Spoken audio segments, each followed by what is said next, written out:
It's an autumn day in California, and a nearly blind mother arrives at a welfare office with her daughter in tow.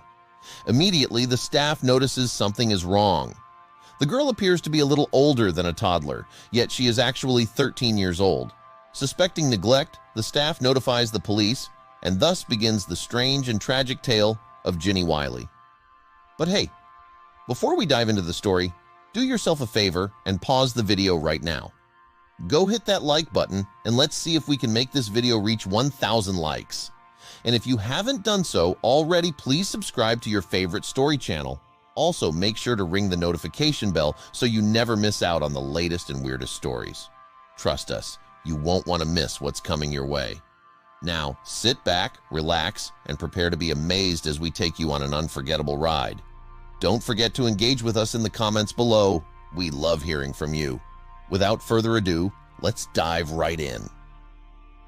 Ginny first came to the authorities' attention in November 1970 when her mother, Irene, walked into a social services building in California's Temple City.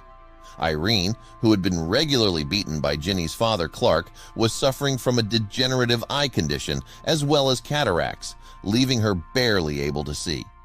Having finally gathered the courage to leave Clark, Irene took Ginny and fled to her parents' home in Monterey Park, California. From there, she mistakenly entered the wrong facility while attempting to claim disability benefits in Temple City due to her poor eyesight. Entering the Office of Social Services, Irene and Ginny encountered a worker who instantly sensed that something was amiss. Assuming Ginny to be around 6 years old, the worker was shocked to discover that the girl was, in fact, a teenager. After questioning Irene, the staff decided to contact the police. Both Irene and Clark were arrested, and Ginny was moved to the Children's Hospital in Los Angeles. Doctors there realized they were dealing with one of the most extreme cases of neglect in the United States. Dr. James Kent, the physician who examined Ginny at the hospital, offered a bleak prognosis. Suffering from extreme malnutrition, Ginny weighed less than 60 pounds and stood at just 4.5 feet tall. Moreover, she had developed few gross motor skills and struggled to walk. Ginny also had difficulty focusing on items farther than 10 feet from her and faced challenges in swallowing food. She would spit and salivate wherever she went and was entirely incontinent. Most intriguingly, at 13 years of age, Ginny could not speak. In fact, Ginny was almost entirely incapable of making any sound at all. Some accounts suggest that she couldn't shed tears, instead opting to move chairs and other objects when she wanted to create noise.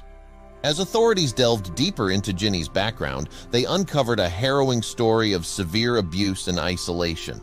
Clark had confined Ginny to a small room for most of her life, keeping her strapped to a potty chair or a crib, with little to no human interaction.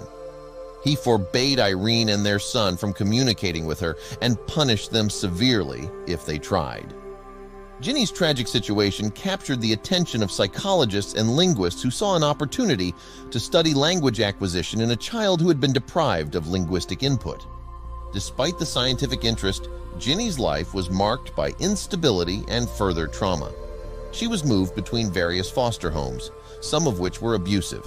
Eventually, the scientific community's interest waned, and Ginny was placed in a private care facility for adults with disabilities. Her story remains a stark reminder of the horrors of child abuse and the resilience of the human spirit. Through it all, Ginny's story continues to be a testament to the importance of vigilance, compassion, and intervention in the lives of vulnerable children. Her case has influenced child welfare policies and practices, ensuring that no child endures the same fate as Ginny Wiley.